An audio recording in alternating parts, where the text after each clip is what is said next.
उतारो ये लहंगा या फिर मैं अपने तरीके से उतारूं।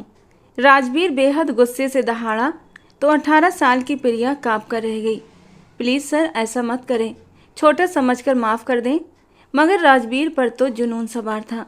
प्रिया एक बेहद बिगड़ी हुई अमीर बाप की औलाद थी। स्कूल से कॉलेज तक सिर्फ रिश्वत देकर पास होती आई थी, मगर इस बार उसका सामना राजवीर से हुआ था। जब प्रिया ने राजवीर को पैसे देकर पेपर बताने की पेशकश की तो उसने उसे थप्पड़ मार दिया और प्रिया ने वहीं शोर करना शुरू कर दिया कि राजवीर सर ने उसकी इज्जत पर हाथ डाला है। उसे लग रहा था अब तो राजवीर लंबी जेल काटेगा, मगर राजवीर ने उल्टा ये कह दिया कि वो प्रिया से शादी करेगा। राजवीर ने अब दुल्हन बनी प्रिया को एक झटके से अपने करीब किया था। प्लीज़ मुझे छोड़ दीजिए सर, ये क्या कर रहे हैं आप? मेरे पास मत आइए, आप जानते नहीं हैं मुझे। मैं ये गुलदान उठाकर आपके सिर पर मार दूंगी। घबराते हुए वो कई कदम पीछे हटने लगी, लेकिन जितनी वो उससे दूर होने की कोशिश करती वो उतना ही पास आता जा रहा था। 18 साल की प्रिया दीवार से जा लगी, कांपते हुए हाथों में गुलदान थामे हुए थी और सामने खड़ा शख्स अपनी शर्ट के बटन खोलता हुआ और भी नज़दीक चला आ रहा था। होठों में सिगरेट दबाए वो आगे बढ़ा और धुएं का गुबार उस लड़की के चेहरे पर छोड़ दिया। फिर जलती हुई सिगरेट नीचे फेंककर अपने पैरों से मसल दी। गुस्से से भरी नज़रों से उस सिगरेट को मसलते हुए देखकर वो जोर से हंसा था और फिर बोला, जिस तरह सिगरेट को होठों से लगाने के बाद अपने पैरों तले मसल दिया है ना, ठीक वैसे ही तुम्हारी हालत होने वाली है स्वीट हार्ट। वो जिस लहजे में बात कर रहा था उसकी आंखों में साफ साफ बदले की आग झलक रही थी। प्रिया ने रोते हुए एक आखिरी बार धमकी दी, मैं आपके खिलाफ पुलिस में रिपोर्ट दर्ज करवाऊंगी। मैं चिल्ला चिल्ला कर सबको बताऊंगी कि आपने मेरे साथ। इतना कहकर वो खामोश हो गई। वो आदमी माथे पर बल डालते हुए बोला, हाँ क्या बताओगी? कि तुम्हारे पति ने तुम्हारे साथ पूरी रात सुहाग रात मनाई है? क्या बताओगी पुलिस वालों को? सब कहेंगे पागल है ये, कोई तुम्हारी बात नहीं सुनेगा, क्योंकि मैं कुछ भी गलत नहीं कर रहा। आज शादी हुई है हमारी और ये रात शादी की पहली रात है। मैं तुम्हारे करीब आकर तुमसे अपना हक वसूल करना चाहता हूँ, तो इसमें गलत क्या है? पति पत्नी का रिश्ता क्या होता है? यही तो होता है। जानती हूँ मैं तुम्हारे करीब क्यों आ रहा हूँ, इसके पीछे क्या वजह है? तो सुनो मेरी जान, इसके पीछे यही वजह है कि मैं तुम्हें अपनी संगत में रंगकर तुम्हें किसी काबिल छोड़ना नहीं चाहता। वरना तुम जैसी लड़कियों को मैं छूना तो दूर की बात, देखना भी गवारा नहीं करता। अगर मैंने तुम्हें ऐसे ही छोड़ दिया तो तुम्हें सज़ा कैसे मिलेगी? लेकिन जब मैं अपनी छुअन तुम्हारे बदन पर छोड़ूंगा तब तुम्हें एहसास होगा अब तुम पहले वाली अनछुई प्रिया नहीं रही, बल्कि राजवीर की उतरन बन चुकी हो। क्योंकि मैं तुम्हें इस बिस्तर पर लाने के बाद इस लायक भी नहीं छोड़ूंगा कि तुम सर उठाकर कहीं जा सको। अपने मजबूत सख्त हाथों से राजवीर ने प्रिया का हाथ पकड़ा और फिर उसे बिस्तर पर फेंक दिया। दुल्हन बनी प्रिया तुरंत बेड की दूसरी तरफ से उतरकर जाने लगी, मगर 30 वर्षीय राजवीर से आखिर कब तक भागती? वो उस समय को कोसने लगी जब उसने राजवीर पर इल्जाम लगाया था। वो समझ रही थी शायद वो उससे बदला लेगी, मगर उसका बनाया हुआ प्लान उसी पर उल्टा पड़ चुका था। वो बेड पर बैठते हुए प्रिया का हाथ पकड़कर अपनी ओर खींच चुका था और वो कटी डाल की तरह उसके चौड़े सीने पर जाकर गिरी थी। अब इतने आंसू बहाने का क्या फ़ायदा? ये तो तुम्हें तब सोचना चाहिए था जब तुमने मेरे ऊपर इल्ज़ाम लगाया था। क्यों भूल गई कि राजवीर वर्मा तुम्हें इतनी आसानी से छोड़ने वाला नहीं था? और अब जब राजवीर वर्मा पर उंगली उठाने की गलती की है तो उस गलती की सज़ा भुगतने के लिए तैयार हो जाओ। अपनी नफ़रतों के ऐसे निशान तुम्हारे वजूद पर लगाऊंगा कि उन निशानों से पूरी ज़िंदगी तुम्हें तकलीफ़ महसूस होगी। कहते कहते राजवीर ने उसके सर पर सेट लहंगे का दुपट्टा खींचकर उतारा था, जिसमें फंसी हुई पिन खींचने पर प्रिया को दर्द दे गई थी। उसने कसकर अपनी आंखें बंद की थीं। उसे पता था आज वो राजवीर की नफ़रत से किसी भी तौर बच नहीं पाएगी। वो उसके सीने पर गिरी सर उठाकर उसके चेहरे पर छाए गुस्से और सख्ती को देख रही थी। राजवीर के हाथ उसकी कमर पर सख्ती से जकड़े हुए थे और अब धीरे धीरे मूव करते हुए ऊपर की ओर सरक रहे थे और प्रिया की सांस गले में अटक गई थी। एक झटके से राजवीर ने डोरियों को तोड़कर ब्लाउज ढीला हुआ तो उसकी नरम धड़कनें एक पल के लिए राजवीर को साकित कर गई थीं। अपने सीने पर रखी प्रिया की नरम धड़कनों पर राजवीर की नज़रें उलझ कर रह गई थीं। उसकी नज़रों का पीछा करते हुए प्रिया की निगाह भी अपने ढीले ब्लाउज के अंदर गई थी और उसने झट से अपना हाथ आगे की ओर किया था। आपको शर्म आनी चाहिए। इस तरह आप अपना बदला एक मजबूर लड़की से ले रहे हैं। मजबूर? तुम मजबूर नहीं हो, बल्कि तुम चालबाज हो। राजवीर को फिर से गुस्सा आया था और उसने पलट कर प्रिया को बेड पर लिटाकर खुद से उसके ऊपर हुआ था। मुझे दिल के साफ लोग पसंद होते हैं, ना कि तुम्हारे जैसे चालबाज। अब जब तुमने अपनी नफरतों का रंग घोला है तो इस रंग में रंगना भी पड़ेगा। कहते कहते राजवीर ने ब्लाउज को नीचे सरका दिया था। उसकी नरम मुलायम दूध जैसी सफ़ेद धड़कनों पर उसकी नज़र फिसल गई थी और उन सफ़ेद धड़कनों पर काला तिल राजवीर के दिल में शोर मचाने के लिए काफ़ी था। इतना भरपूर हुस्न देखकर राजवीर एक पल के लिए डगमगा गया था। राजवीर के होंठ मचल उठे थे उस काले तिल को छूने के लिए, लेकिन उसने खुद को रोका। उसका इरादा सिर्फ प्रिया को डराने का था, उसके करीब जाने का नहीं था, क्योंकि उसके अंदर लाख गुस्सा सही, लेकिन अपना गुस्सा वो इस तरह एक औरत पर उतार कर खुद को एक बहादुर मर्द नहीं कह सकता था। लेकिन अगले ही पल राजवीर की जैसे जान निकल चुकी थी। उसे अपने कंधे पर चुभन का एहसास हुआ था और धीरे धीरे ये चुभन इस कदर बड़ी कि उसे दर्द सहना मुश्किल हो गया था। दर्द की शिद्दत से राजवीर ने अपनी आंखें कसकर बंद कर ली थीं, लेकिन उसकी पकड़ प्रिया पर ढीली नहीं हुई थी। प्रिया के हाथ में एक सेफ्टी पिन आ गई थी जो शायद उसके लहंगे को सेट करने के लिए लगाई गई थी, और अब उस पिन को उसने बुरी तरह राजवीर के कंधे में घुसा दिया था। राजवीर को जब दर्द बर्दाश्त न हुआ तो उसने अपना सर प्रिया के सीने पर रख दिया था, लेकिन प्रिया अब भी बाज नहीं आ रही थी। वो बुरी तरह उस पिन को अंदर की तरफ घुसाती जा रही थी, लेकिन ढीठ और जिद्दी राजवीर उसे आज़ाद करने को तैयार न था। और जब प्रिया ने हार न मानी तो राजवीर ने भी बदले में उसे सजा दी थी। एक चीख प्रिया के लबों से निकली थी, क्योंकि राजवीर ने अपने दांत उसकी नरम मुलायम धड़कनों पर। राजवीर आईने के सामने खड़ा अपने बालों में कंघी कर रहा था। दिमाग में बहुत से ख्याल गड़बड़ हो रहे थे।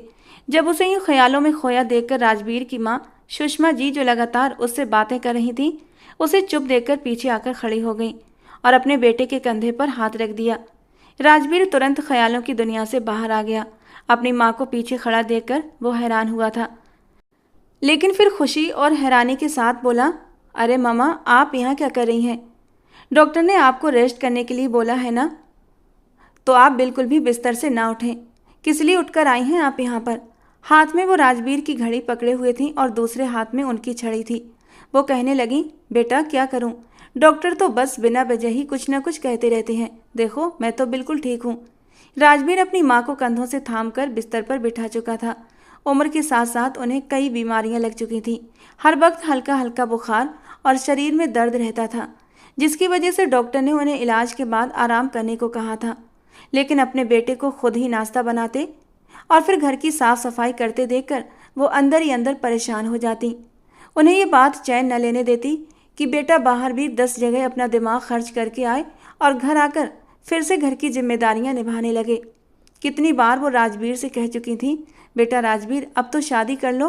अगर कोई लड़की पसंद है तो बताओ, मैं उसे तुम्हारी शादी करवा देती हूँ, या फिर मुझे अनुमति दो, मैं रिश्ते वाली से बात करके तुम्हारे लिए लड़की ढूंढूं। मगर वो भी कहाँ लड़की ढूंढेंगी। जहाँ भी अपने बेटे का रिश्ता लेकर जाती, सामने वालों ने बस यही एक सवाल करना होता था कि बेटा कितना पढ़ा लिखा है आपका, नौकरी क्या करता है। और जब वो बताती कि अच्छी नौकरी है, कॉलेज में काम करता है, तो वो लोग मुंह बना लेते, अच्छा तो इतनी सी तनख्वाह से कैसे गुजारा होता होगा, आप तो बीमार रहती हैं, फिर ये दवाइयों के खर्चे, भला पत्नी के खर्चे कहाँ से पूरे करेगा। और ये घर आपका ही है ना। मगर राजवीर की माँ हिचकिचाते हुए कहती, नहीं, ये घर भी किराए का घर है, लेकिन बहुत जल्द राजवीर अपना घर भी बना लेगा। मगर तब तक लड़की वालों का मन बिगड़ चुका होता था। यूं ही करते करते राजवीर की उम्र 30 साल हो चुकी थी और वो दिन रात बस अपने अच्छे समय के आने का इंतजार कर रहा था कि अब माँ की बीमारियों में जकड़ चुका था। उसने अपनी माँ के माथे पर प्यार से चुम्बन दिया और कहा, फिक्र मत करो माँ, हमारे भी अच्छे दिन आएंगे, हमारी ज़िंदगी में भी खुशियाँ आएंगी, बस फिक्र मत किया करो, बहुत जल्द तुम्हारा ये बेटा तुम्हें खुशियाँ ही खुशियाँ देगा। वो अपनी माँ को साथ लगाए नाश्ते की टेबल पर आया था और बहुत प्यार से अपनी माँ को कुर्सी पर बिठाया था। आप बैठे, मैं आपके लिए और अपने लिए नाश्ता लेकर आता हूँ। वो नाश्ता पहले ही तैयार कर चुका था, बस तैयार होने के लिए कमरे में गया था। उसने जल्दी जल्दी प्लेटों में नाश्ता लगाया, एक नज़र फैले हुए किचन पर डाली। अब उसके पास इतना टाइम नहीं था कि वो किचन की साफ सफाई करता। एक गहरा सांस लेकर उसने खुद को रिलैक्स किया था। कितनी बार सोचा था कोई काम वाली रख ले, लेकिन उसकी जेब उसे इस बात की इजाज़त नहीं देती थी। माँ की दवाइयों पर ही काफ़ी खर्च हो जाता था। इसके अलावा घर के खर्च भी होते थे। उसकी जितनी तनख्वाह थी इन्हीं खर्चों पर निकल जाती थी। काम वाली को अफोर्ड नहीं कर सकता था, इसीलिए कॉलेज से थका हारा आता तो घर के कामों में लग जाता। माँ को सख्ती से मना करके जाता कि आपने किसी भी काम को हाथ नहीं लगाना है। हालांकि सबके बावजूद भी सुषमा जी हल्का फुल्का काम कर लिया करती थीं, लेकिन ज़्यादा भारी काम उनसे नहीं होते थे, जैसे कपड़े धोना, खाना बनाना, जो सब राजवीर को ही आकर करने पड़ते थे। उसे पता था अगर वो किचन ऐसा ही छोड़कर चला गया तो जरूर उसकी माँ इसे साफ करेंगी, और वो अपनी बीमार माँ को परेशान नहीं करना चाहता था। इसीलिए नाश्ते की प्लेट किचन में पड़ी टेबल पर रखते हुए उसने जल्दी से एप्रन पहनी और गंदे बर्तन सिंक में भरना शुरू कर दिए। चूल्हे और सेल्फ की सफाई करने के बाद वो जल्दी से बर्तनों की ओर बढ़ा था। बाहर से सुषमा जी उसे आवाज़ें लगा रही थीं। राजवीर बेटा, कितना टाइम लगाओगे किचन में? अगर नाश्ता नहीं बना तो कोई बात नहीं, मैं दूध और ब्रेड खा लूँगी, तुम बाहर से कुछ खा लेना, लेकिन कॉलेज के लिए लेट मत करो बेटा। लेकिन राजवीर उन्हें तसल्ली देने के साथ साथ बर्तन भी धोता जा रहा था। फिक्र मत करें माँ, सब कुछ हो गया है, बस अभी आया 2 मिनट में। जल्दी जल्दी नाश्ते के बर्तन धोता हुआ एप्रन उतार कर नाश्ते की प्लेट लेकर बाहर आया था और एक प्लेट माँ के सामने, एक प्लेट खुद के सामने रखकर कुर्सी खींचकर बैठ गया। सुषमा जी ने एक अफसोस भरी नज़र बेटे पर डाली थी। इतना हट्टा कट्टा खूबसूरत जवान बेटा क्या घर के काम करते हुए अच्छा लगता था? बिल्कुल भी नहीं। ऊपर से उसकी उम्र भी निकलती जा रही थी। अगर यही हाल रहा तो शायद वो अपने बेटे का घर कभी न बसा पाती। उन्होंने अपने मन में सोच लिया था कि वो कुछ न कुछ करके राजवीर की शादी जरूर करेंगी, ताकि कम से कम उसे घर के कामों से तो छुटकारा मिले। इतनी देर में राजवीर नाश्ता कर चुका था। मम्मा, मैंने आपकी दवाई आपके कमरे की टेबल पर रख दी है, नाश्ता करके फ़ौरन दवाई ले लेना। ये कहकर वो घर से निकल चुका था। पिछले 15 दिनों से उसकी नौकरी छूट चुकी थी। वो बेरोजगार था, मगर उसने अपनी माँ को इस सब के बारे में नहीं बताया था। जितनी भी सेविंग्स उसके पास थी उससे वो अपनी माँ का इलाज करवा रहा था। कई कॉलेजों में वो इंटरव्यू दे चुका था, लेकिन कोई भी उसे रख नहीं रहा था। पहले से ही सारी सीट्स फुल थीं। आखिरकार थक हार कर नौकरी के लिए उसने स्कूल में इंटरव्यू देना शुरू कर दिए। उसकी योग्यता को देखते हुए एक स्कूल के प्रिंसिपल ने उसे रख लिया ताकि वो 10वीं कक्षा के लड़के लड़कियों को अंग्रेजी पढ़ा सके। वो समय से पहले ही स्कूल पहुंच चुका था। जैसे ही क्लासरूम में दाखिल हुआ, एक नर्म नाजुक वजूद से उसका टकराव हुआ था। उस लड़की की नरमाहट राजवीर के पूरे वजूद में एक सनसनी सी दौड़ा चुकी थी।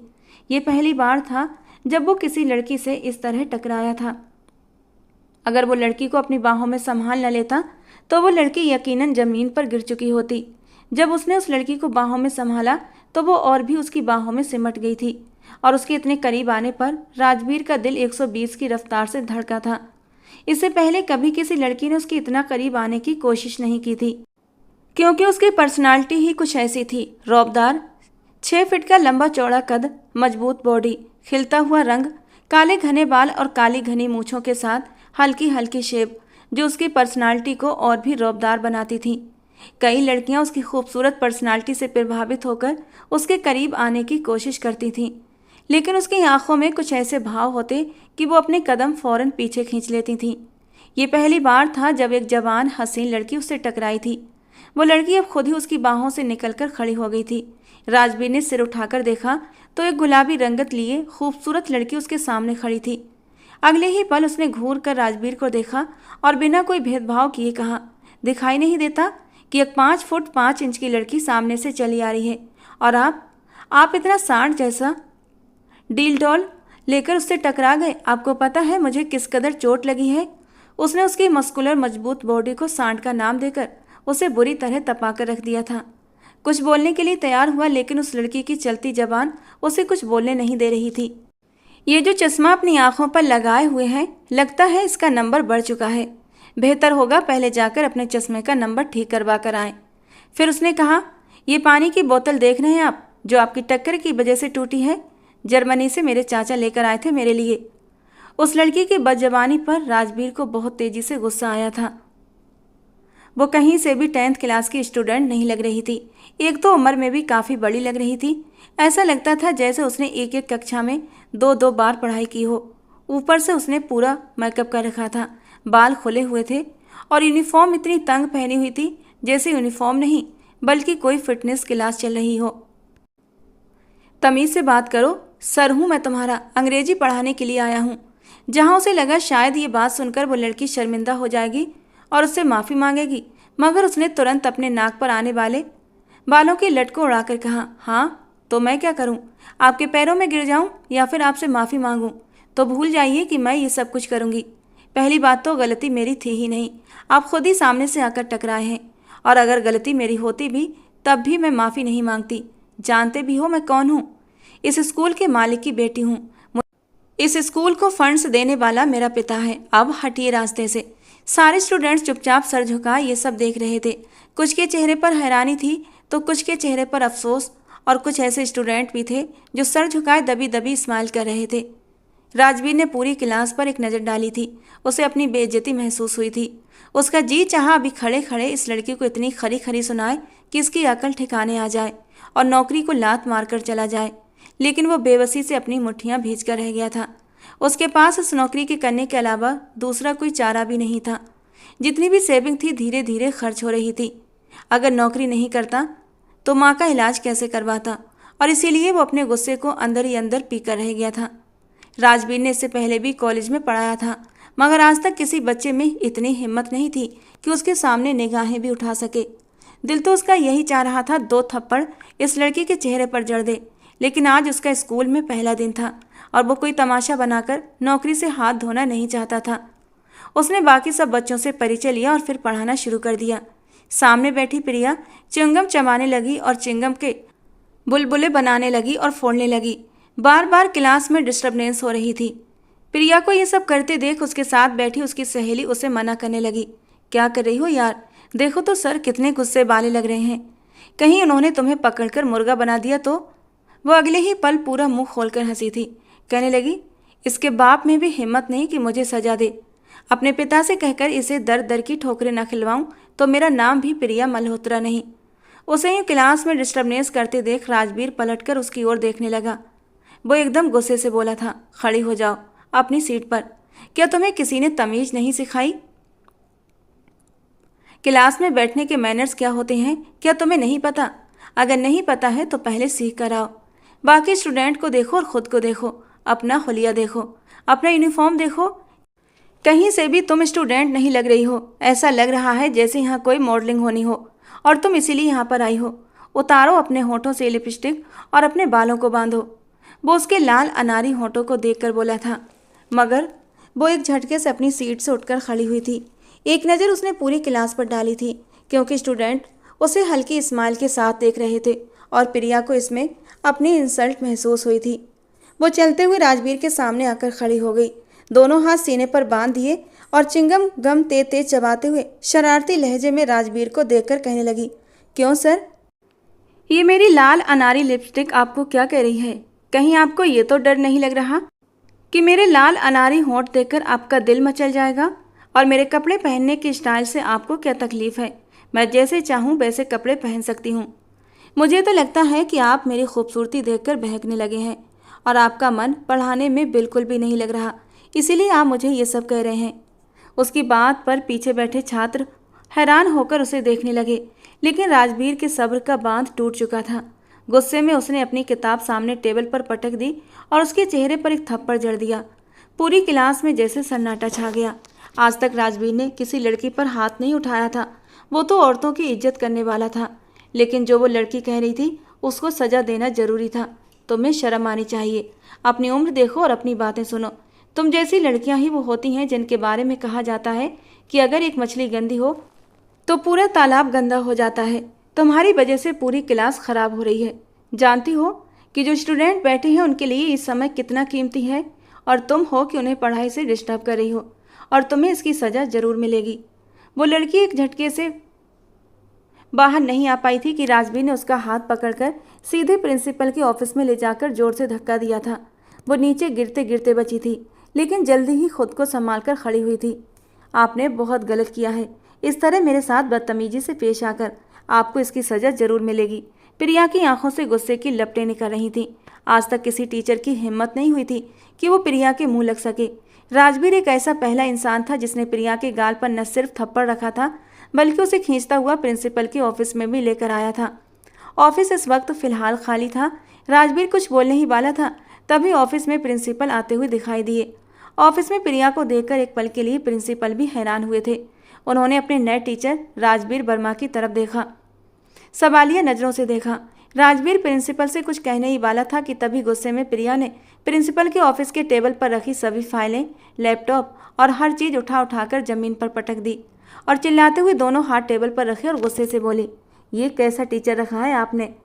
इस 2 टके के बंदे ने मुझ पर हाथ उठाया है, समझ रहे हैं आप? इसने प्रिया मल्होत्रा पर हाथ उठाया है।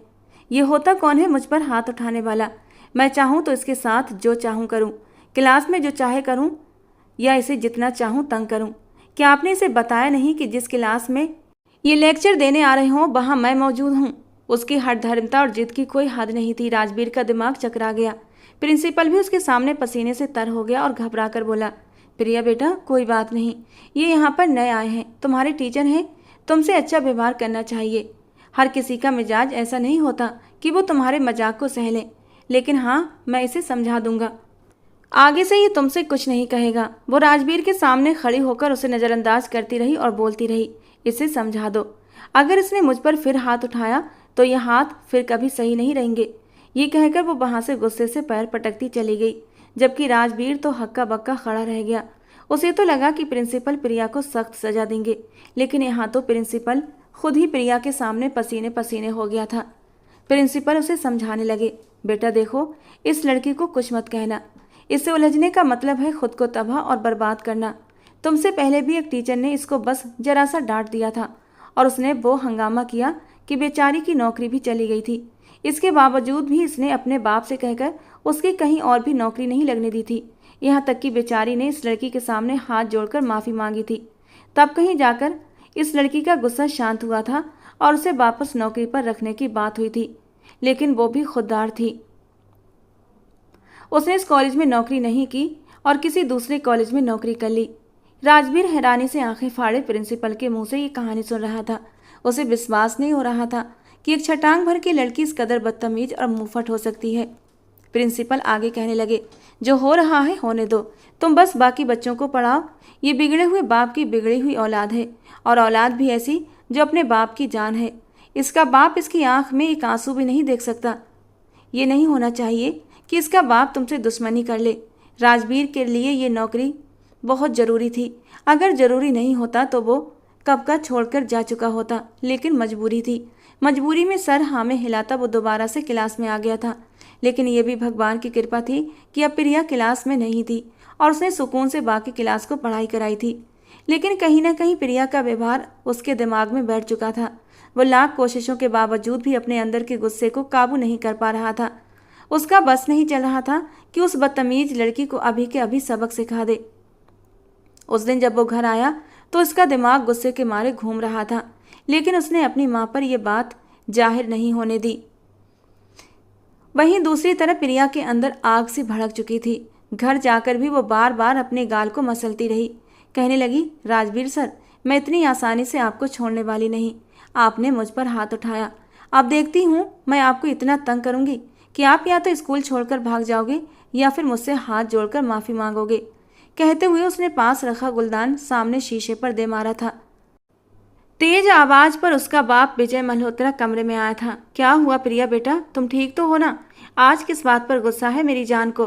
किसी ने कुछ कहा है? मुझे बताओ, मैं उस इंसान को सख्त से सख्त सजा दूंगा। प्रिया ने लाड से अपने पापा के सीने पर सर रख दिया। ऐसा कुछ भी नहीं है पापा, बस मुझे ये शीशा अच्छा नहीं लग रहा था इसलिए तोड़ दिया। कल यहाँ पर एक नई ड्रेसिंग टेबल होना चाहिए। उसने बात को घुमा दिया था क्योंकि वो राजवीर से अपने तौर पर बदला लेना चाहती थी। इसके बाद वो जैसे अपनी आदत बना चुकी थी। कभी बोर्ड पर जानबूझकर पिल्सने फेंकती, कभी जोर जोर से हंसती, कभी रास्ते में टांग अटकाकर राजवीर को गिराने की कोशिश करती, तो कभी क्लास में राजवीर की एक्टिंग करती। और एक बार तो हद हो गई। उस दिन जब वो कैंटीन से बाहर निकल रही थी तो उसके हाथ में जूस का गिलास था। सामने से आते राजवीर को देखकर उसके चेहरे पर एक शैतानी मुस्कान आई थी और जैसे ही राजवीर पास से गुजरा उसने जूस का गिलास उसके मुंह पर उछाल दिया। आंखों में एक नफरत भरी चमक लिए वो राजवीर के सामने आई थी। सॉरी सर, गलती से जूस आपके ऊपर गिर गया, मुझे माफ़ कर दीजिए। वो जानबूझकर मासूम सी सूरत बनाकर बोली और राजवीर गुस्से से अपनी मुट्ठियां भींच कर रह गया। वो आगे बढ़कर प्रिया से कुछ कहता, इससे पहले ही उसका साथी टीचर विनोद उसे अपने साथ कैंटीन में खींच कर ले गया। राजवीर, तुझे प्रिंसिपल सर ने समझाया है ना कि इस लड़की से दूर रहा कर, इसके मुंह मत लगाकर, वो जानबूझकर तुझे उकसाती है। विनोद, मुझे अफसोस होता है ऐसे माँ बाप पर जो अपनी औलाद को जानबूझकर खाई में धकेल देते हैं। क्या फ्यूचर है इस लड़की का? मुझे अफसोस इस लड़की पर नहीं, इसके माँ बाप पर हो रहा है। वो बेसिन पर झुका अपना मुंह धोते हुए अब रुमाल से अपना चेहरा साफ कर रहा था। इसके बाद भी प्रिया उसे हर तरह से तंग करने की कोशिश करती रही, लेकिन राजवीर उसे पूरी तरह नज़रअंदाज कर रहा था। इसी बीच पेपर शुरू हो चुके थे। प्रिया 2 बार फेल हो चुकी थी। पढ़ाई में वो कुछ खास नहीं थी, बस फॉर्मेलिटी पूरी करने के लिए स्कूल आती थी। पिछले 2 साल से वो रिश्वत देकर ही पास होती आई थी। इस बार भी जब पेपर शुरू हुए तो वो सीधे स्टाफ रूम में चली आई थी। उस समय वहाँ कोई और टीचर मौजूद नहीं था। छुट्टी के बाद का समय था। पेपर बनाते हुए राजवीर के सामने जाकर बैठ गई। राजवीर ने उसे ऐसे बैठा देखा तो एक पल के लिए हैरान हुआ था कि वो आज इतनी खामोशी से उसके सामने क्यों बैठी है। वो उसे नज़रअंदाज करते हुए दोबारा से पेपर बनाने लगा तो प्रिया ने खुद ही बात शुरू की। सर, मुझे आपसे कुछ बात करनी है। उसके अंदाज में इतनी नरमी थी कि राजवीर हैरान हुआ था। अपनी हैरानी को दबाते हुए वो धीरे से बोला था, बोलो, क्या कहना है? वो तुरंत बोली, मैं पास होना चाहती हूँ। राजवीर ने कहा, अच्छा तो जाकर पढ़ाई करो। कुछ इंपॉर्टेंट सवाल हैं जो मैं तुम्हें बता देता हूँ कि पेपर उन्हीं में से आएगा। राजवीर को खुशी हो रही थी कि उसके अंदर भी पास होने की और कुछ करने की लगन पैदा हुई थी, लेकिन वो तुरंत बोल पड़ी, नहीं सर, मैं चाहती हूँ कि आप जो सवाल पेपर में देंगे वो मुझे अभी बता दें, या फिर अगर पेपर खाली भी छोड़ दूँ तो आप मुझे नंबर देकर पास कर देना। बताइए कौन सा ऑप्शन चुनेंगे आप? वो ठोड़ी के नीचे हाथ रखे टांग पर टांग चढ़ाए बैठी थी और ये सुनकर राजवीर के माथे पर बल उभर आए। उसने अफसोस से सामने बैठी उस बिगड़ैल लड़की को देखा था। उसे तो लगा कि वो सुधर चुकी है, लेकिन नहीं, वो शायद सुधरने वालों में से नहीं थी। उससे पहले कि वो कुछ कहता प्रिया मुस्कुराकर बोली, 2 लाख, 3 लाख। एक पेपर में पास कराने के कितने पैसे लेंगे? राजवीर तड़क कर बोला, इतने ही फालतू पैसे अगर तुम्हारे बाप के पास हैं तो उन सारे पैसों को मिलाकर तुम अपने दिमाग की सर्जरी क्यों नहीं करवा लेती, जो पूरी तरह से ख़राब हो चुका है। जो बात तुम कहने आई हो वो मैं मरकर भी नहीं मानूंगा। अब जाओ यहाँ से, मेरा दिमाग ख़राब मत करो। मुझे ये नोटिस चेक करने के बाद पेपर भी बनाना है। खुद को इस तरह नज़रअंदाज होता देख प्रिया गुस्से से बोली, सर, आप ये ठीक नहीं कर रहे। आपको पता है ना, मुझे बदतमीज लोग पसंद नहीं। चलिए चुपचाप बताइए, मुझे मजबूर मत कीजिए कि मैं आपको धमकी दूं। इतना सुनते ही राजवीर को गुस्सा आ गया। वो कहने लगा, तुम यहाँ से जाओगी या फिर एक और थप्पड़ मैं तुम्हारे दूसरे गाल पर रखूं। प्रिया ये सुनकर गुस्से में उठकर खड़ी हुई थी। धीरे धीरे चलते हुए वो राजवीर के पास आकर खड़ी हो गई। राजवीर, जो कि कुर्सी पर बैठा हुआ, उसे अपने इतना करीब खड़ा देखकर एक पल के लिए हड़बड़ाया था और इसी हड़बड़ाहट में वो अपनी कुर्सी से खड़ा हुआ था। देखो प्रिया, ऑफिस से बाहर जाओ और मेरा दिमाग ख़राब मत करो। मैं ये काम बिल्कुल भी नहीं करूँगा। और प्रिया के चेहरे पर एक रहस्यमयी मुस्कान आई थी। वो राजवीर के थोड़ा सा और करीब हुई थी, इतना करीब कि राजवीर को उसके जिस्म से उठती परफ्यूम की खुशबू अपने नाक में बुरी तरह महसूस हो रही थी। वो एक कदम पीछे हटा था, जबकि वो गुस्से से कहने लगी, चुपचाप मुझे पेपर में पास कर देना, वरना मैं तुम पर आरोप लगाकर पूरी दुनिया के सामने तुम्हें बदनाम कर दूंगी। राजवीर उसकी इस बात पर जोर से हंसा था और कहा, बच्ची हो, बच्ची बनकर रहो। अभी ये धमकियां देना बंद करो और जाकर पढ़ाई करो। पास करने लायक हुई तो कर दूंगा। लेकिन अगले ही पल उसने राजवीर की गोद से सारे पेपर खींचकर फाड़ना शुरू कर दिए। इतनी मेहनत से वो नोटिस तैयार कर रहा था, लेकिन अपनी मेहनत को बर्बाद होते देख उसे गुस्सा आ गया। उसने उसे गर्दन से पकड़कर दीवार से लगा दिया। वो उसे गले से पकड़कर ऊपर उठा चुका था। उसके पैर जमीन से ऊपर उठ चुके थे। राजवीर गुस्से से कहने लगा, समझती क्या हो खुद को? क्या मैं तुम्हारा जर खरीद गुलाम हूँ? दूर हो जाओ अब मेरी नज़रों से, वरना अच्छा नहीं होगा तुम्हारे साथ। वो उसे गुस्से से झटक कर छोड़ चुका था, जबकि प्रिया उसके इस अचानक हमले पर बुरी तरह डर चुकी थी। लेकिन राजवीर के छोड़ने पर वो अब गुस्से से आग बबूला हो गई थी। आपकी इतनी हिम्मत कि आपने मुझे तकलीफ पहुंचाने की कोशिश की। अब देखो मैं क्या करती हूँ। अगले ही पल उसने चिल्लाना शुरू कर दिया, बचाओ, बचाओ सर, राजवीर प्लीज छोड़े मुझे, मेरे साथ कुछ मत करें, मुझे हाथ मत लगाओ, मुझे खराब मत करो, छोड़ो मुझे सर, प्लीज ऐसा मत करो। वो चिल्ला रही थी और अगले ही पल उसने अपने कपड़े फाड़ दिए। हर जगह से वो यूनिफॉर्म फाड़ चुकी थी, अपने बाल बिखेर चुकी थी। अपने लंबे नाखून अपनी गर्दन और गालों पर मारकर वो राजवीर के करीब आई और उसके शर्ट के बटन पूरी तरह खोलकर उस पर गिर गई थी। राजवीर ने झटके से उसे खुद से दूर करने की कोशिश की थी। वो इस अचानक आफत पर बुरी तरह घबरा गया था। उसे बिल्कुल भी उम्मीद नहीं थी कि प्रिया इस हद तक भी जा सकती है। वो प्रिया को अपने ऊपर से हटाने की कोशिश कर रहा था, लेकिन प्रिया उसके साथ जोंक की तरह चिपट गई थी। वो उसे खुद से दूर करता, लेकिन तब तक वहाँ प्रिंसिपल और वॉचमैन आ चुके थे। बाकी के टीचर और बच्चे जो स्कूल में मौजूद थे वो भी वहाँ पर आ चुके थे। वो चिल्ला चिल्ला कर सबको बता रही थी कि राजवीर सर ने मुझ पर हमला किया था, उन्होंने मुझे कहीं मुंह दिखाने के काबिल नहीं छोड़ा। वो अपने आप को छुपाने की कोशिश भी कर रही थी। जैसे ही वहाँ पर एक टीचर आई, वो तुरंत उनके पीछे छुप गई। प्रिया की हालत चीख चीख कर इस बात की गवाही दे रही थी कि बाकी उसके साथ कुछ गलत हो चुका है। प्रिया की हालत देखकर प्रिंसिपल भी गुस्से में आ चुका था। उसने राजवीर के मुंह पर एक जोरदार थप्पड़ मार दिया। बाकी टीचर और स्टूडेंट भी राजवीर को अफसोस और दुख भरी निगाहों से देख रहे थे, क्योंकि किसी को भी राजवीर से ये उम्मीद नहीं थी, लेकिन आंखों देखा वो झुठला भी नहीं सकते थे। प्रिंसिपल का थप्पड़ खाकर राजवीर हैरान हुआ था। उसे तो लगता था कि शायद प्रिंसिपल उसकी बात का यकीन कर लेगा, क्योंकि प्रिंसिपल प्रिया के बारे में अच्छे से जानता था। राजवीर कहने लगा, ये लड़की झूठ बोल रही है सर, शर्म आनी चाहिए तुम्हें, टीचर हूँ मैं तुम्हारा, तुम मुझ पर इतना गंदा इल्ज़ाम कैसे लगा सकती हो।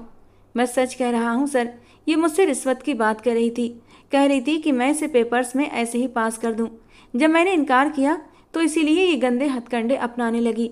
आप नहीं जानते ये लड़की कितनी बड़ी चालाक है, मैं ऐसी हरकत करने के बारे में सोच भी नहीं सकता। मगर जो हालत वो अपनी बना चुकी थी, चाहकर भी लोग अपनी आंखों को झुठला नहीं सकते थे। राजवीर को पकड़कर स्कूल प्रिंसिपल ऑफिस में ले जाया गया। सर, आपको भी मुझ पर विश्वास नहीं? राजवीर ने दुख से प्रिंसिपल को देखा। मुझे तुम पर यकीन है राजवीर, लेकिन प्रिया की हालत को भी झुठला नहीं सकते। और फिर प्रिंसिपल उसे डराने लगा। तुम्हें पता है प्रिया का बाप अब क्या करेगा? तुम्हें तबाह और बर्बाद कर देगा, साथ ही साथ इस स्कूल का क्या होगा मैं तुम्हें बता नहीं सकता।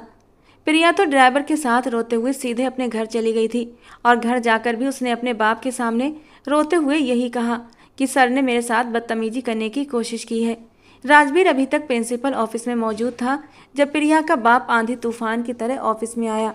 वो कहने लगा, तुम्हारी हिम्मत कैसे हुई मेरी बेटी को हाथ लगाने की? मैं तुम्हारी नस्लें उजाड़ कर रख दूंगा, मैं तुम्हारा मुंह तोड़ दूंगा। राजवीर के अंदर गुस्सा लावा बन चुका था। उसने बड़े बड़े लोगों को हैंडल किया था, मगर ये प्रिया छटांग भर की लड़की ने तो उसकी नाक में दम कर रखा था। कितनी शातिर टाइप की लड़की थी, इतना बड़ा इल्जाम लगा दिया उस पर। राजवीर सोच चुका था कि वो इस लड़की को सबक जरूर सिखाएगा, इतनी आसानी से उसे अपने हाथों से जाने नहीं देगा। एक गहरी सांस छोड़कर राजवीर ने अपने सामने उस व्यक्ति को देखा। तुमने मेरी बेटी के साथ जो हरकत की है ना, तुम्हें बहुत महंगी पड़ेगी। प्रिया का बाप उसे धमकी देते हुए वहां से जा चुका था। प्रिया का बाप जाना माना बिजनेसमैन था। तुरंत ही ये खबर मीडिया चैनलों पर भी वायरल होने लगी। प्रिया तो समझ रही थी कि राजवीर को सबक सिखाएगी, लेकिन यहाँ तो उसके अपने बाप की इज्जत पर ही बात आ गई थी। अब वो परेशान हो चुकी थी। हर कोई उनके घर के बाहर कैमरे लेकर पहुँच चुका था। ये सब कैसे हुआ? अब आप इस व्यक्ति को क्या सजा देंगे? इससे पहले कि पुलिस को बुलाकर राजवीर को पुलिस के हवाले किया जाता, राजवीर खुद ही आकर प्रिया के बाप के सामने खड़ा हो गया। प्रिया का बाप गुस्से से आग बबूला हुआ था। उसकी वजह से उसकी और उसकी बेटी कितनी बदनाम हो रही थी, और वो यूं मुंह उठाकर उनके सामने आ गया था। शांत हो जाइए मल्होत्रा जी। और फिर कहने लगा, देखिए जो कुछ होना था सो हो गया है, अब उसे बदला नहीं जा सकता। लेकिन हकीकत ये है कि आपकी बेटी मुझे पसंद करती है, वो मुझ पर अपना दिल हार चुकी है, लेकिन हमारी उम्रों में काफ़ी फ़र्क है। तो मैंने साफ मना कर दिया कि तुम अमीर बाप की बेटी हो और मुझसे उम्र में काफ़ी छोटी भी हो, इसीलिए मैं तुम्हारे साथ ज़िंदगी की शुरुआत नहीं कर सकता। तुम अमीर बाप की बेटी हो, तुमने पूरी ज़िंदगी ऐशो आराम में गुजारी है, और मैं तुम्हारे खर्चे नहीं उठा पाऊंगा। आपकी बेटी को ना सुनने की आदत नहीं है, ये तो आप भी जानते हैं कि आपने उसकी परवरिश कैसी की है। जब मैंने मना किया तो उसने मुझ पर इल्ज़ाम लगा दिया। अगर आप मुझे पुलिस के हवाले कर देंगे तो ये बात आप भी जानते हैं कि आपकी बेटी से कोई भी शादी करने को तैयार नहीं होगा। इज्जत तो वो वैसे ही खो चुकी है। मेरे अलावा अब उसे कोई नहीं अपनाएगा। इसलिए बेहतर है कि आप मेरी और प्रिया की शादी कर दीजिए। प्रिया का बाप विजय मल्होत्रा बेहद भावुक फैसले लेने वालों में से एक था, लेकिन अपने बिजनेस और इज्जत से बहुत ज़्यादा मोहब्बत रखता था। सालों की कमाई की इज्जत वो अपनी बेटी की नादानियों की वजह से खोना नहीं चाहता था। कुछ देर तो वो चुप रहा, फिर एक गहरी सांस भरी, फिर मीडिया के सामने ये खबर फैला दी कि ये सिर्फ एक साजिश थी जो जानबूझकर मेरे दुश्मनों ने मेरी बेटी की इज्जत खराब करने के लिए फैलाई थी। राजवीर तो मेरे बचपन के दोस्त का लड़का है और मेरी बेटी का मंगेतर भी है। बहुत जल्द मैं इन दोनों की शादी करने वाला हूँ। प्रिया जो सोच रही थी कि अब उसे थाने में ले जाकर उसकी अच्छी खासी पिटाई की जाएगी, जब उसने अपने बाप की ये खबर सुनी तो आग बबूला हो गई। जैसे ही उसका बाप घर आया वो गुस्से से नीचे आई और कहने लगी, पापा आप ये क्या कह रहे हैं? मैं कभी भी उससे शादी नहीं करूँगी। जानते भी हैं वो कैसा इंसान है, एक नंबर का बदतमीज इंसान। ऊपर से इतना गरीब कि 2 टके की नौकरी से अपना खर्चा चलाता है। वो भला मेरे खर्चे और मेरे शौक क्या पूरे करेगा? मैं मर कर भी उस फटीचर से शादी नहीं करूँगी। मगर एक जोरदार थप्पड़ उसके चेहरे पर पड़ चुका था। उसका बाप कहने लगा, बंद करो ये ड्रामे, मेरा खून हो तुम, अच्छे से जानता हूँ मैं तुम्हें। ये तुम्हारी माँ की ही शय है कि तुम आज यूँ हम सबकी इज्जतें नीलाम करती फिर रही हो। मुझे पहले से ही पता था कि तुमने ही राजवीर के साथ बदतमीजी की होगी, वरना उस लड़के को एक नज़र में देख कर ही पहचान गया था कि वो इस टाइप का नहीं है। लेकिन मैं तुम्हारे प्यार में अंधा था, जो तुम्हारे कहने पर मैंने उस लड़के को इतनी बुरी बातें सुनाई और उसे पुलिस में देने का भी सोच रहा था। मगर अब और नहीं, तुम्हारी वजह से मैं अपने बिजनेस, अपनी इज्जत पर आँच नहीं आने दूंगा। मगर वो अपने बाप के सामने ही ऊंची आवाज़ में बोलने लगी, मैं मर जाऊंगी मगर उस राजवीर से शादी नहीं करूंगी।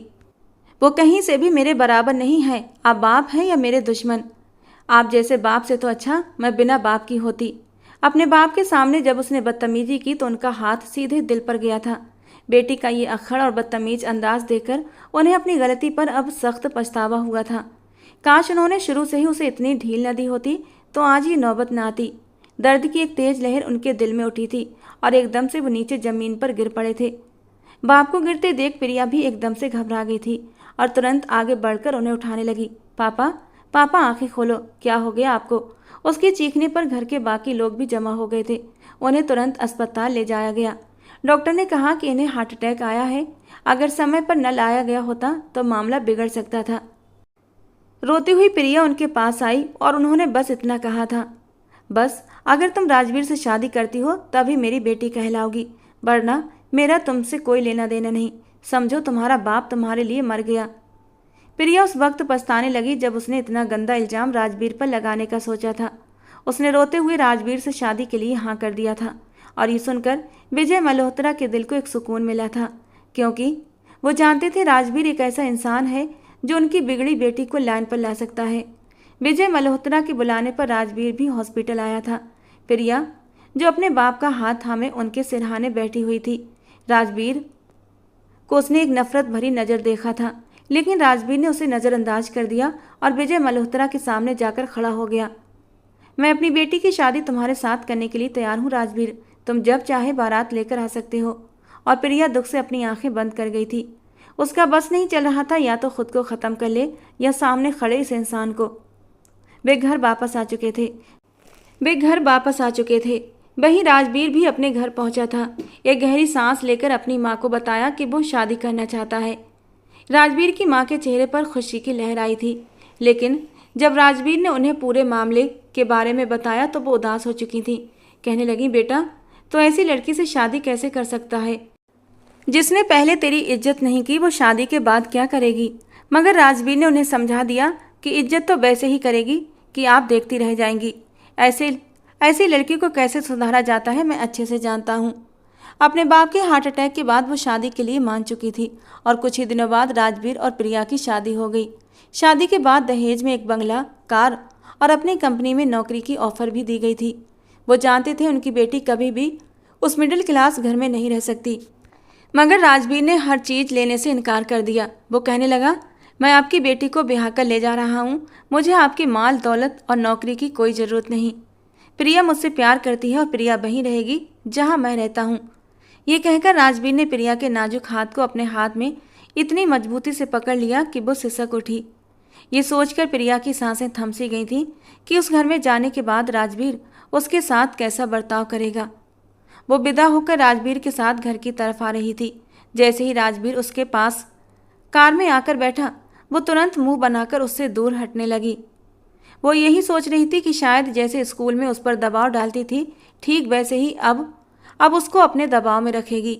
मगर एक ही झटके में राजवीर ने उसे खींचकर अपने साथ लगाया था और उसे कमर से पकड़कर अपने करीब कर लिया और कहा, अगर तुमने थोड़ी सी भी चतुराई की या मेरे आदेश की अवहेलना की तो तुम्हारे लिए बिल्कुल भी अच्छा नहीं होगा। अभी तो बहुत से हिसाब चुकाने बाकी हैं तुमसे। प्रिया की तो बची खुची हिम्मत भी छिन चुकी थी। वो दिल ही दिल में खुद को खूब गालियां दे रही थी जब उसने राजवीर से पंगा लेने के बारे में सोचा था। वो रुखसत होकर उस घर में पहुंच चुकी थी। जितना उसके बंगले का लॉन्ज था उससे भी छोटा ये घर था। छोटा सा लॉन्ज, सिर्फ 2 कमरे, एक तरफ रसोई और बस घर खत्म। घर में दाखिल होते ही वो कहने लगी, मैं यहाँ कैसे रह पाऊंगी? इतनी छोटी जगह में तो मेरा दम घुट जाएगा। तुरंत राजवीर की माँ ने कहा, बेटा चिंता मत करो, मेरा बेटा बहुत मेहनती है और मुझे पूरी उम्मीद है एक दिन तरक्की करेगा और तुम्हें बड़ा घर दिला देगा। लेकिन वो मुंह सिकोड़ते हुए उस कमरे में चली गई जहाँ एयर कंडीशनर भी नहीं था बल्कि पंखा था। लेकिन ये सब चीज़ें तो कुछ भी नहीं थी, वो इन्हें फिर भी सहन कर सकती थी। उससे भी ज़्यादा डरावने पल तो अभी आने वाले थे। कहाँ वो 18 साल की नर्म नाजुक सी लड़की और कहाँ 30 साल का राजवीर बॉडी बिल्डर। जैसे ही राजवीर कमरे में आया वो डर गई थी, लेकिन राजवीर भी सोच चुका था कि आज उस लड़की को सबक जरूर सिखाएगा। उसने अपनी शर्ट के बटन खोलते हुए उसके पास आकर कहा, बहुत शौक है ना तुम्हें अपने साथ वो सब कुछ करवाने का जिसका ढोंग तुमने रचाया था। आज तुम्हें राजवीर बताएगा कि जब तो वो लड़की क्या महसूस करती है। राजवीर ये कहकर उसके पास आया और एक झटके से उसके वजूद से वो डर से कांप रही थी और डर कर कह रही थी, नहीं नहीं प्लीज़ सर, प्लीज़ राजवीर मेरे साथ ऐसा कुछ मत करना, मैं आपकी शिद्दतें सहन नहीं कर पाऊंगी, मुझ पर रहम कीजिए। राजवीर उसके साथ कुछ भी ज़बरदस्ती नहीं करना चाहता था, लेकिन जब उसकी खूबसूरती खुलकर उसके सामने आई, उसका ब्लाउज उसके वजूद से ढलका तो वो सब कुछ भूल गया था। उसे याद रहा तो बस ये कि सामने मौजूद लड़की उसकी पत्नी है, उसके साथ उसका जायज़ रिश्ता है और आज उसकी सुहागरात है और वो आज की इस खूबसूरत रात को पूरी तरह महसूस करना चाहता था। इन खूबसूरत मदहोश पलों में डूब जाना चाहता था और फिर इस नाजुक सी लड़की को अपनी बाहों में भरकर उसकी गर्दन पर अपने स्पर्श छोड़ने लगा। वो पूरी तरह उस पर हावी था और उसके बाद जब वो पूरी तरह मदहोशी में चूर होकर उसके वजूद में उतरने लगा तो प्रिया को अपनी मौत नजर आने लगी थी। वो सिसक रही थी, रो रही थी। एक पल के लिए राजवीर को उस पर रहम आया था, मगर अगले ही पल जब उसे अपनी इंसल्ट याद आई, वो इज्जत जो उसने अपनी बड़ी मुश्किल से कमाई थी, उसकी शिद्दतें और भी कड़ी होती चली गईं। लेकिन जब प्रिया की आंखों से लगातार आंसू बहते देखे तो राजवीर को बिल्कुल भी अच्छा नहीं लगा और फिर वो धीरे धीरे उसके साथ नरमी पर उतर आया। अचानक उसकी सख्तियां नरमी में बदलीं तो प्रिया ने भी चौंक कर उसकी ओर देखा था। ऐसे हैरान होकर मुझे मत देखो, तुम्हारी मोहब्बत में पागल नहीं हूँ मैं और ना ही मुझे तुम पर रहम आया है। वो तो मैं इसलिए नरम पड़ गया क्योंकि गुस्से में तुम्हारे करीब आना और तुम्हें महसूस करने में मुझे बिल्कुल भी मज़ा नहीं आ रहा था। जो बात प्यार से इस रिश्ते को बनाने में है वो गुस्से और नफरत में नहीं, समझी तुम? और प्रिया के लिए तो यही बहुत था कि उसकी जान की रिहाई हो गई थी। इसके बाद राजवीर बहुत ही प्यार से उसे अपनी बाहों में समेटता चला गया, अपने होठों से उसके नरम नाजुक वजूद को स्पर्श देता चला गया और पहले जो प्रिया की सिसकियां दर्द से निकल रही थीं अब मदहोशी से निकलने लगी थीं। अब पूरी तरह राजवीर की संगत में डूब गई थी, सब कुछ भुलाए कि वो राजवीर से नफरत करती है। अगली सुबह जब वो उठी तो 11 बज चुके थे। सांस ने भी उठाने की कोशिश नहीं की थी। जब उसकी आँख खुली तो उसका पूरा शरीर दर्द से टूट रहा था।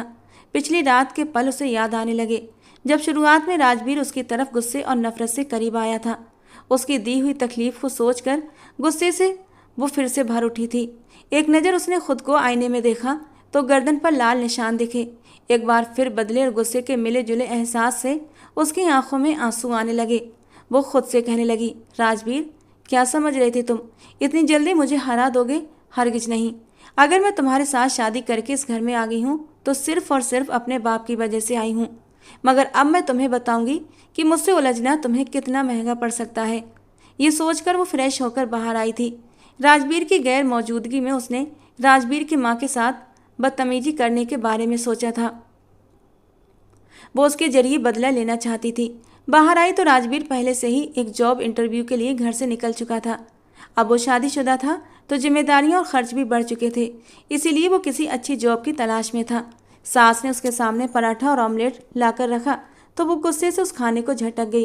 कहने लगी, मैं ये सब कुछ नहीं खाती, इतना ऑयली पराठा मुझसे नहीं खाया जाता। अगर अमीर घर की बहू घर लानी थी तो उसके नाज नखरे उठाना आना चाहिए था आपको।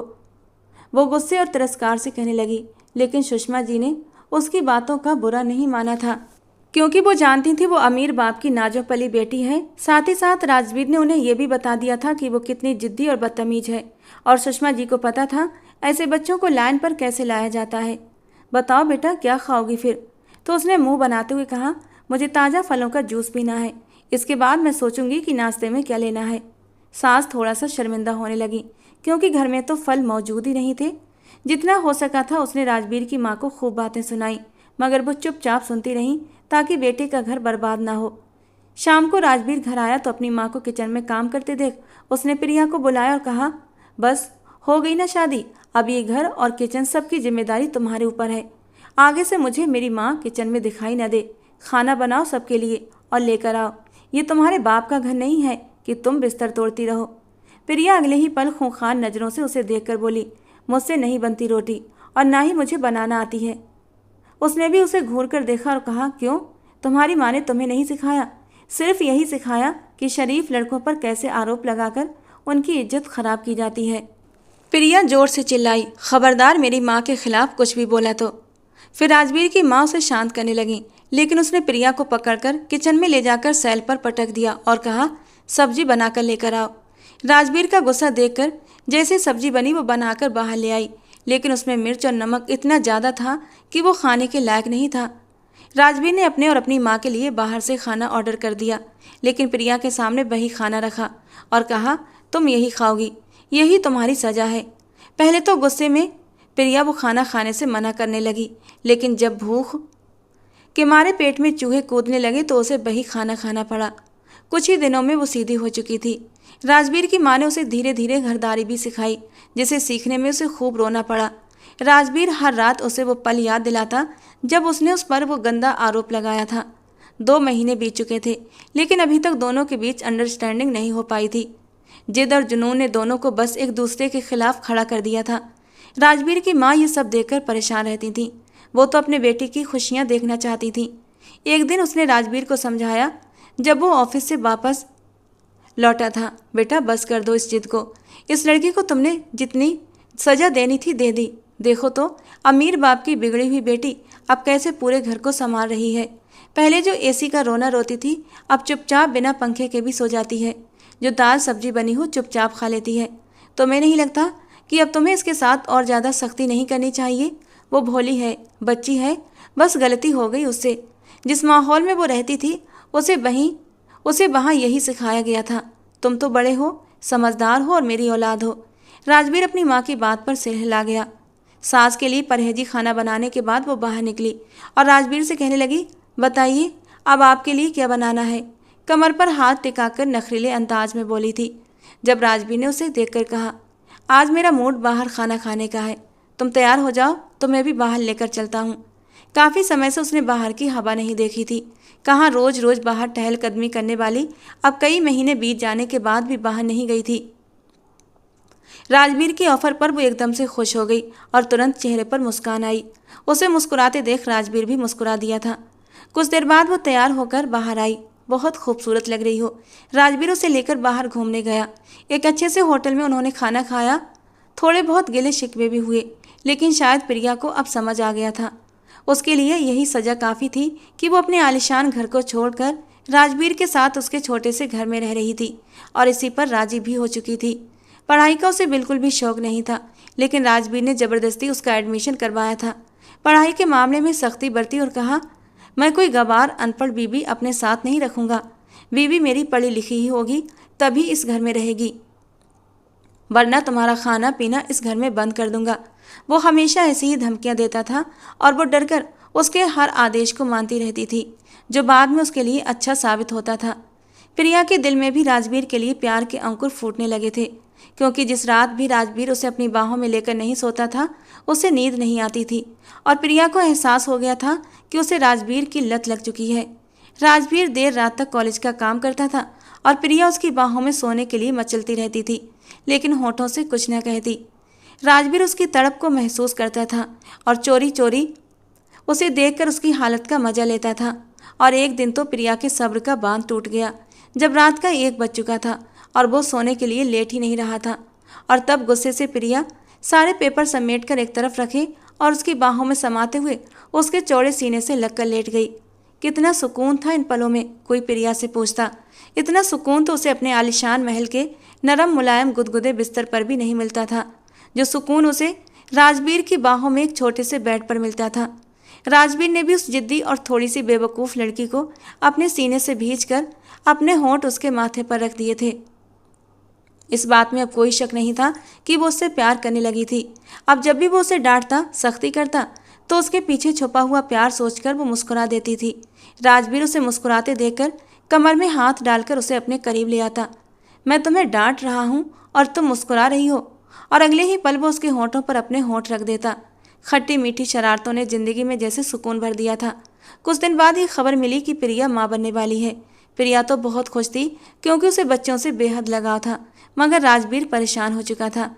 प्रिया उसकी परेशानी देखकर हैरान हुई थी और कहने लगी, आपकी माँ भी तो यही चाहती हैं कि मैं माँ बन जाऊं, लेकिन आपके चेहरे पर इतनी चिंता क्यों है? वो कहने लगा, वो सब तो ठीक है, लेकिन तुम पढ़ाई भी कर रही हो, फिर ऐसे में प्रेग्नेंट हो जाना, तुम बच्चे को और पढ़ाई को ये सब कैसे मैनेज कर पाओगी? यकीन मानो मैं इतनी जल्दी तुम्हें माँ बनते नहीं देख सकता। पर वो मुस्कुराकर कहने लगी, फिक्र मत कीजिए, अब मैं इतनी भी बच्ची नहीं हूँ, मैं सब कुछ मैनेज कर लूँगी। और फिर आप मेरे साथ हैं, मम्मी जी भी मेरे साथ हैं। वो मुस्कुराकर उसे अपनी बाहों में भर गया और दोनों अपनी आने वाली जिंदगी और खुशियों को सोचकर मुस्कुराने लगे। दोस्तों, आज की हमारी ये कहानी आपको कैसी लगी कमेंट बॉक्स में ज़रूर बताना। पसंद आई हो तो प्लीज़ लाइक करना।